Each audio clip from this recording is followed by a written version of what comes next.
sekali kita menerima sebagai Tuhan Juru Selamat, sekali kita mau ikut Tuhan, Tuhan bilang kamu adalah dari. Dalam apapun keadaan tetap berbalik kepada kehidupan seperti mana Yesus telah dijamin.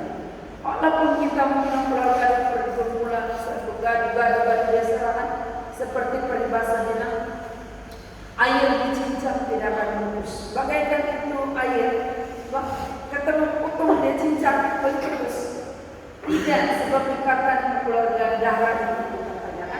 Dalam keluarga kita, walaupun mungkin berlaku pertengkaran, tidak sepahaman, tetapi tetap kita berbalik. Harus kita berbalik kepada siapa? Asasnya pandangan Yesus. Ingat balik kasih Yesus. Dan mana Yesus sudah mengalami banyak. Bila Yesus kan dia datang, dia mati di kayu salib, dia datang karena menembus kita yang berdosa. Jadi kita selalu mau berbalik kepada firman Tuhan. Selalu harus berbalik kepada iman kita. Sia-sia kita mengimani Tuhan, mengimani Yesus, melayani, tapi kalau kita hidup tetap seperti yang dulu. Nah, di bagian akhir, sebelum kita lihat di akhir tadi, Yesus mengatakan lagi apa? Kamu adalah terang dunia. Dua yang Yesus umpamakan. Bukankah Yesus terang dunia? Kenapa dia katakan kamu terang dunia? Nah, setelah kasih kita bersumber daripada Allah Bapa, daripada kasih dari Tuhan Yesus Kristus. Dia adalah kasih. Jadi kalau kita percaya dan mengimani, mengakui dia adalah Tuhan, maka kita, Tuhan kata kamu juga adalah terang yang membawa damai, membawa sukacita, membawa kabar baik kepada orang lain. Dan yang paling Tuhan mau kita lihat ayat yang terakhir, demikianlah hendaknya terang bercahaya di depan orang, supaya mereka melihat perbuatan yang baik. Dan apa? Kalau mereka melihat perbuatan baik, adakah mereka akan puji kita? Supaya orang puji kita, kita buat baik, kita menerima, kita melakukan banyak kebaikan, adakah supaya orang puji kita? Tidak, saya terkasih, tapi para Tuhan bilang apa yang saya katakan? Supaya demikianlah hendaknya terang percaya di depan orang, supaya mereka melihat perbuatanmu yang baik dan memuliakan Bapa-Mu yang di surga. Bukan untuk kita dipuji, bukan kita menderma baik, kita buat banyak kebaikan, orang nampak, orang melihat kita dipuji-puji, bukan itu tujuan. Tapi dia bilang supaya Bapa-Mu di surga. Kenapa? Karena kita terang, kita sudah menerima sumber kasih. Jadi waktu kita pancarkan kasih itu, Tuhan orang lain melihat Yesus di dalam kita. Lalu Tuhan orang pasti, wah bagusnya orang-orang Kristen, baiknya dia sebagai seorang pelayan Tuhan, bagusnya dia karena dia ini betul-betul mengikut Yesus. Jadi kita mau supaya orang juga terinjil, orang juga melihat perbuatan kita dan dia akan memuji Tuhan. Kemudian kadang-kadang kita lupa, tanpa kita sadar kita buat sesuatu supaya orang nampak kita, wah hebat boleh. Tidak salah kita puji Tuhan. Kalau di sekolah waktu murid-murid buat kerja, guru mesti bagi ganjaran. Salah satu ganjaran dia bagi suruh tangan, dia bangga. Dia rasa masyarakat, dia akan balik-balik akan menjawab. Cikgu saya lagi.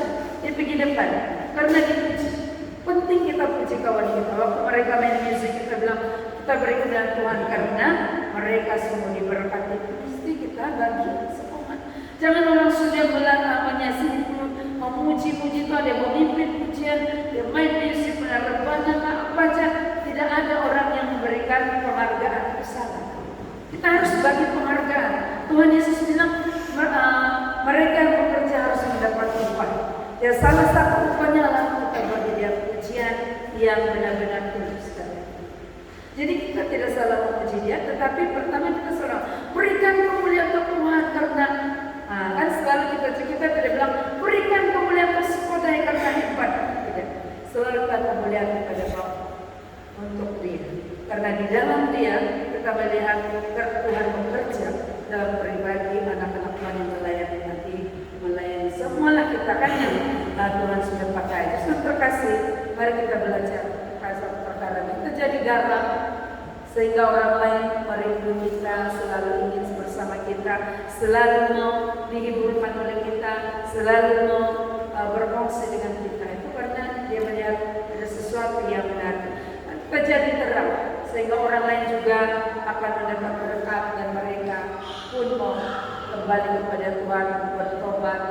Dan sekaligus terkasih kita ingat selalu diri kita, refleksi, betulkah saya ini sudah membawa damai kepada orang lain, ataupun kita selalu hidup di dalam ialah orang bilang kita kan masih di bumi.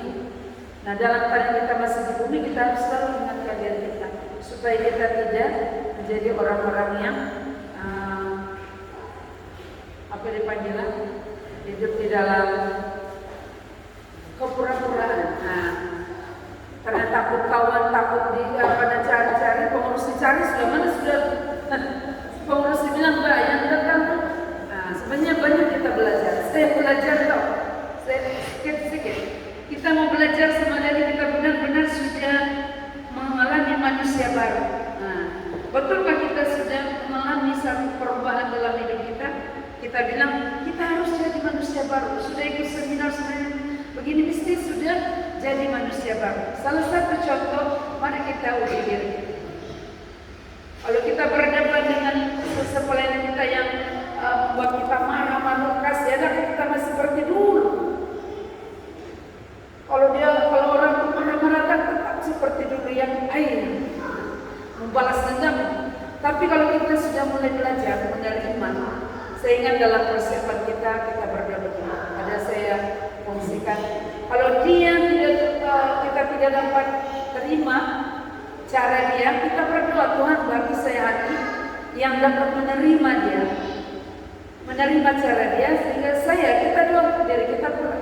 Jangan kita asik temu, saya temu dia begitu, tidak berubah-ubah. Padahal diri kita sendiri yang tidak berubah juga. Jadi kalau kita mulai sadar, kita harus mulai nampak, oh kenapa saya mulai dapat terima dia? Kenapa saya sudah mulai sabar? Kenapa saya rindu sudah mau pergi gereja? Kenapa saya mulai sudah rajin baca kita berarti sudah berlaku satu perubahan dalam hidup kita. Dan itu harus kita sadari dan kita bersyukur. Biar kita terus melangkah dan melangkah sampai akhir Tuhan panggil, Tuhan mendapati kita sudah berhasil. Jadi puji Tuhan sudah terkasihan yaitu perkongsian kita malam hari ini. Semoga kita semua diberkati dan kita berkat